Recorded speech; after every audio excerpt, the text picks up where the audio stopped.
सौतेली माँ। मैं विखिलेश आज इस तालाब में कूदकर अपनी जान देने जा रहा हूँ, क्योंकि तंग आ गया हूँ इस अकेलेपन से। न कोई साथ देने वाला है, न कोई साथ रहने वाला, और दोष भी किसे दूँ जब मेरी इस हालत का जिम्मेदार मैं खुद हूँ।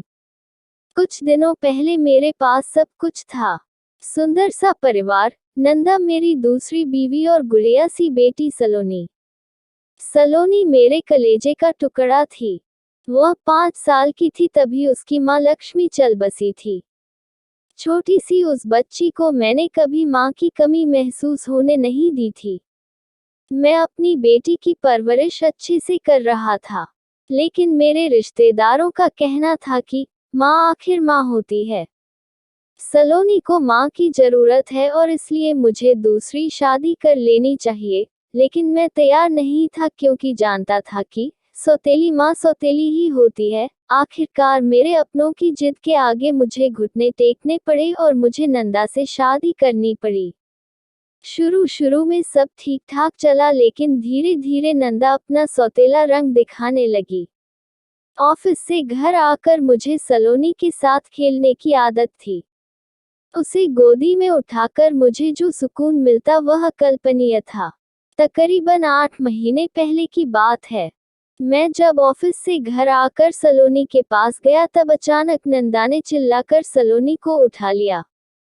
मैं कुछ समझूं उससे पहले वह सलोनी को दूसरे कमरे में रखकर बाहर आई और बोली, पहले नहा लो, तब तक मैं आपके लिए गर्मागर्म खाना परोसती हूँ।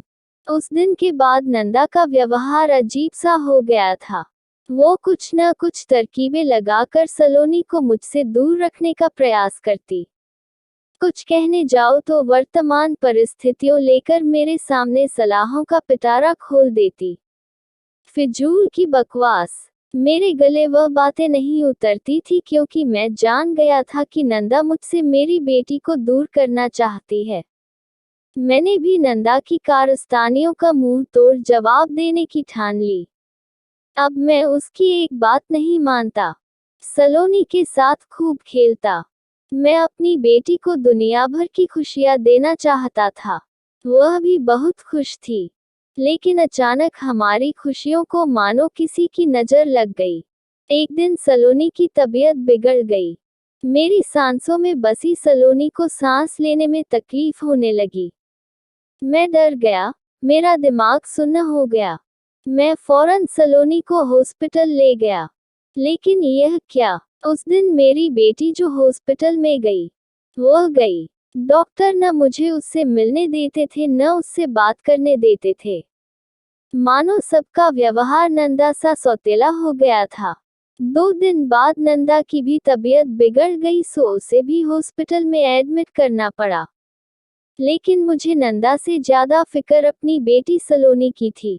मैं अपनी बेटी को देखना चाहता था, उसे प्यार से गले लगाना चाहता था, उसे चूमना चाहता था, लेकिन कोई तो कहे कि वह कहाँ है, किस हालत में है।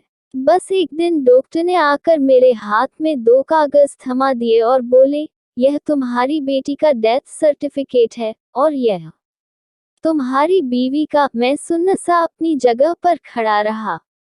मेरे सामने खड़ी नर्स बोली, तुम्हारी बीवी ने तुम्हारे लिए एक संदेश छोड़ा है क्या? कोरोना के इस महामारी में अगर हम एक दूसरे से दूर रहते तो आज साथ होते। मेरे हाथ से कागज छूट गए।